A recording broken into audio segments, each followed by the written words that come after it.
Olá, meu amigo e minha amiga, seja mais uma vez bem-vindos aqui ao nosso canal. Pessoal, como sempre, trazendo atualizações e tirando dúvidas, né? Por exemplo, a incapacidade se tornou permanente devido a algumas condições lá do INSS. De que incapacidade que eu estou falando? Que condições? A concessão de benefício de incapacidade é um direito que é garantido, tá? Por motivo de doença, de acidente. É claro que tem que cumprir requisitos, tá, pessoal? Para quem fica impossibilitado de exercer as suas atividades. E nos casos, né, em que essa incapacidade ela se torna permanente, o segurado ele pode ter direitos aí à aposentadoria por incapacidade permanente, que era anteriormente conhecida como aposentadoria por invalidez. Bom, esse benefício ele representa uma proteção, tá? Mas ele também representa muita dor de cabeça em alguns casos, né? Agora nós tivemos aí uma derrubada de veto que impede a participação tanto de aposentados por invalidez com doenças incuráveis e terminais e do benefício de prestação continuada nessas convocações em massa de pente fino que o INSS fazia, mas do outro lado temos diversos problemas aí, principalmente para quem está pedindo o benefício. Essa caracterização de incapacidade permanente, ela não se dá de uma maneira simples e automática. Quando eu falo que complica, ela depende de uma avaliação médica rigorosa feita por peritos do INSS. Aí começou o problema, que vão verificar se a doença ou a sequela impede que o segurado exerça a sua profissão ou qualquer outro tipo de profissão e se é compatível, tá? Para uma formação ou para uma nova experiência.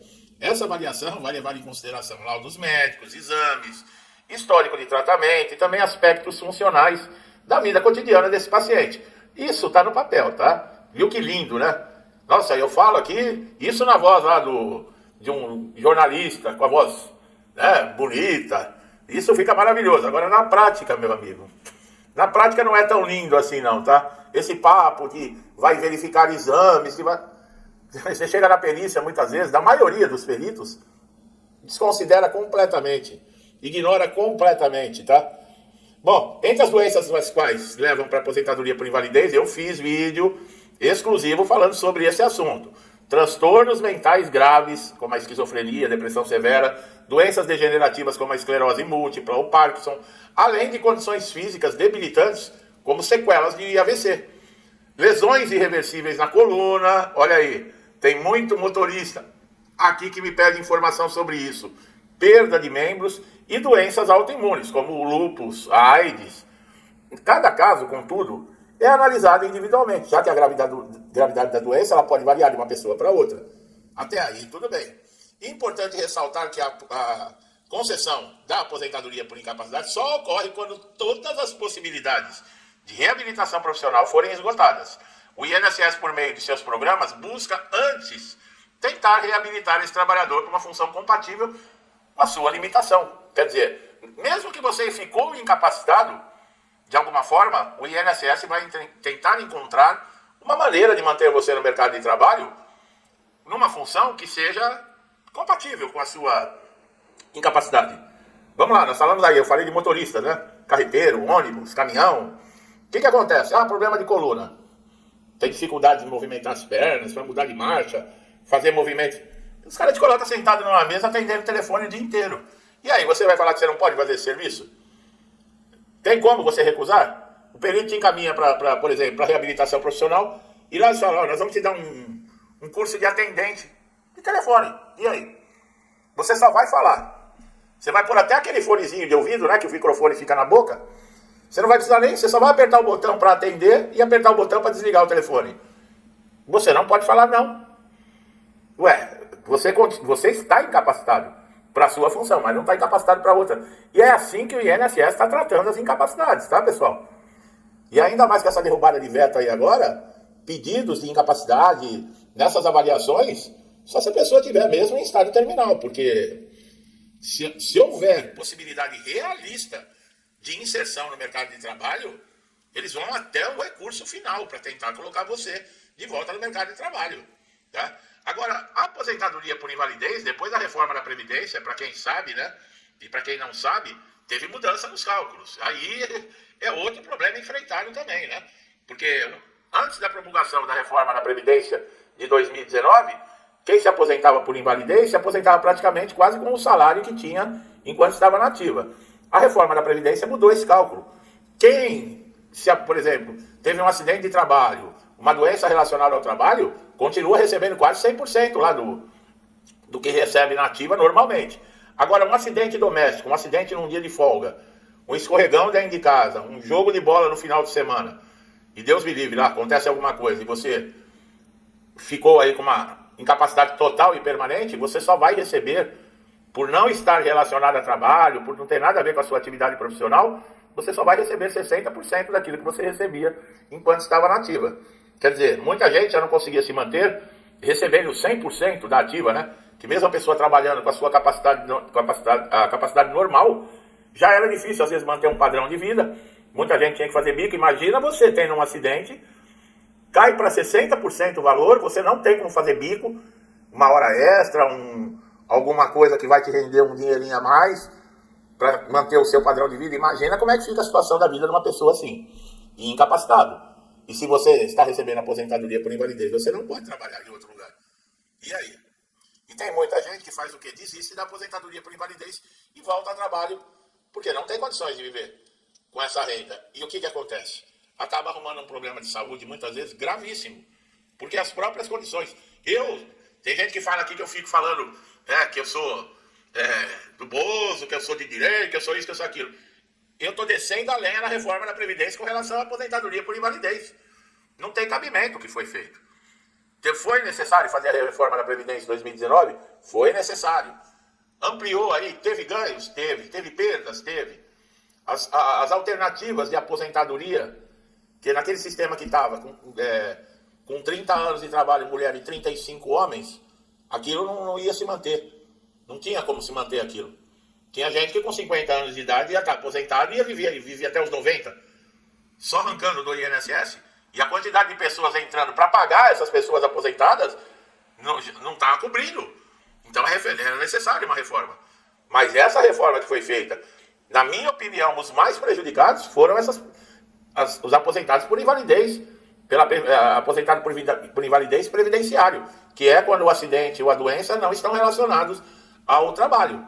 Mas vamos encerrar o assunto aqui dessa parte e vamos continuar. Muitos segurados enfrentam ao longo do período a espera, também por perícia, eu já falei em outros vídeos. Isso agrava a situação. A pessoa já está prejudicada, já está completamente abalada, incapacitada e ainda tem que lidar com esse tipo de coisa. Pessoal, é revoltante, até para mim que está fazendo vídeo aqui, que faço os roteiros, que preparo o conteúdo para vocês aqui, eu me revolto, tá? É importante o reconhecimento da incapacidade permanente, mas não significa necessariamente que o trabalhador, que esse segurado, ele vai viver com dignidade. Os recursos corretos, acompanhamento médico contínuo, suporte familiar. Muitas pessoas têm que adaptar uma nova rotina de vida, manter uma qualidade de vida que não tinha, tem que diminuir o padrão. É o que eu estava falando com relação à diminuição aí do recebimento. O INSS, por sua vez, diz que está investindo em digitalização, em inteligência artificial, em cruzamento de dados para aprimorar o sistema, para dar mais agilidade, que assim o segurado não precisa recorrer à justiça, que os resultados das perícias do INSS seriam mais confiáveis. Mas não é a inteligência artificial que vai fazer isso. E não é a digitalização que vai fazer isso. Para o resultado das perícias do INSS terem credibilidade, é preciso você colocar peritos humanos. Peritos com vergonha na cara. Peritos que, tenham consciência do papel deles perante aí aos segurados. Ele não está brincando com produtos de fabricação em massa, ele está lidando com pessoas. Então não adianta.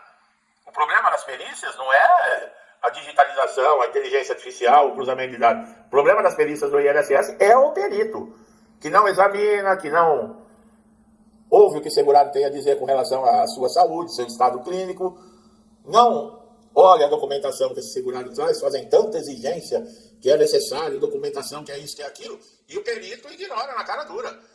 Não olha nem na cara do segurado, não olha a documentação, não olha nada. E o segurado se revolta. E eu falo, não, mas com relação à documentação, não é trabalho perdido, porque o perito lá da justiça vai olhar. E o juiz também vai olhar. Mas é o absurdo, a falta de respeito. Entendeu? Eu não estou generalizando que é todos os peritos, mas uma grande maioria. Que desfazem mesmo, desrespeitam o segurado, humilham o segurado. E eu já dei os canais aqui para segurado. Você está com todos os requisitos que demonstram a sua incapacidade, que você tem direito ao benefício. O perito te humilhar, o perito te desrespeitar, chama a polícia.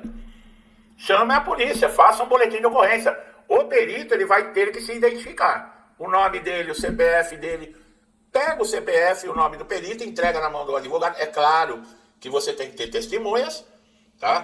Tem que ter testemunhas. Uma gravação de áudio, um vídeo, alguém que viu, alguém que presenciou, e entre na justiça processando o perito. O CPF do perito. Não adianta processar o INSS. O INSS vai morrer, não vai acontecer nada. O INSS não paga a multa que a justiça estipula, vai pagar você? Entendeu? Os processos têm que ir para cima do CPF do perito. Tem gente que me pergunta, mas como é que eu vou conseguir o CPF? Eu estou mostrando para vocês.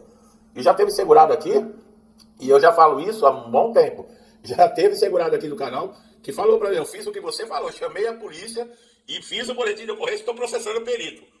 E isso, o supervisor da agência do INSS, análise tem prazo, não tem? 45 dias, pode se prorrogar por mais 45, 90 dias, você sem pagamento, sem ter o que comer, dentro da sua casa. Se você tem como comprovar que o INSS está sendo negligente com relação a isso, chame a polícia para o supervisor da agência. Quem está na agência é responsável pelo que acontece ali. Existe uma supervisão na agência. Por que não está sendo feita? Pessoal, nós não estamos falando, que nem eu estou falando, de produtos industrializados. Tem que mostrar para essa raça aí que estão lidando com gente. Se eles são animais, o problema é deles. Você é incapacitado, você é doente, você é acidentado, você é gente, você é uma pessoa, você merece respeito. Então, tem que ensinar esses pré-históricos a respeitar as pessoas. E pior que eles desrespeitam as pessoas que pagam o salário deles, porque eles são funcionários públicos. Isso quer dizer, eles estão ali para servir o público, não para se servir do público. Está entendendo a diferença, como é que funciona? O dia que a população, que o brasileiro acordar para isso, os órgãos públicos começam a funcionar. Entendeu?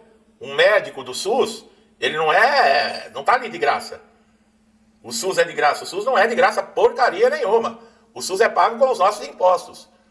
Entendeu? O médico do SUS, ele recebe de todos nós.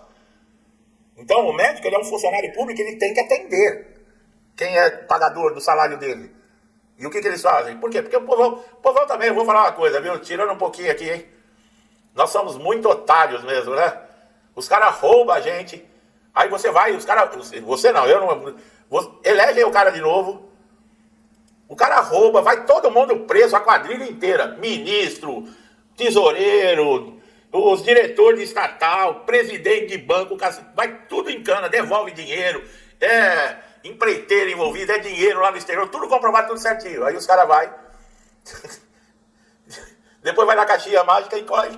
É a mesma coisa que o ladrão vir levar tudo da sua casa, e aí você vai lá na Casa Bahia, vai em alguma loja aí, compra tudo com carnezinho e põe a plaquinha pro ladrão, ó, já comprei tudo de volta, pode voltar e roubar tudo de novo. Entendeu? É isso aí.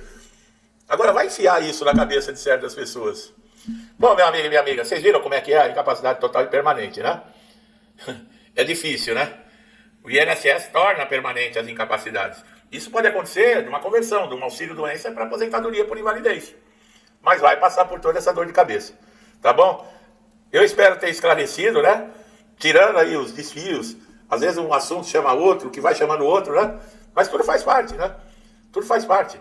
Você chega aqui no INSS, o desrespeito que você tem em qualquer órgão público, esse governo, o desrespeito que ele tem por você, é a cara dele que está dentro do INSS se desrespeitando, roubando, entendeu? É isso aí. Gostou do vídeo? Não deixe de se inscrever no canal. Assista os outros conteúdos do canal, pessoal. É muito importante você ter informação do INSS. Quando eu digo que INSS não é para amadores, é exatamente isso que eu estou querendo dizer. Tá bom? Meu amigo e minha amiga que estão sempre me incentivando a estar aqui, muito obrigado, que Deus abençoe a casa, a vida, a família de vocês, tá? Com tudo de bom, tudo que eu desejo para mim e para minha família. Saúde, paz, alegria, abundância, prosperidade, eu desejo em dobro a todos vocês. Deixe um forte abraço e até os próximos vídeos.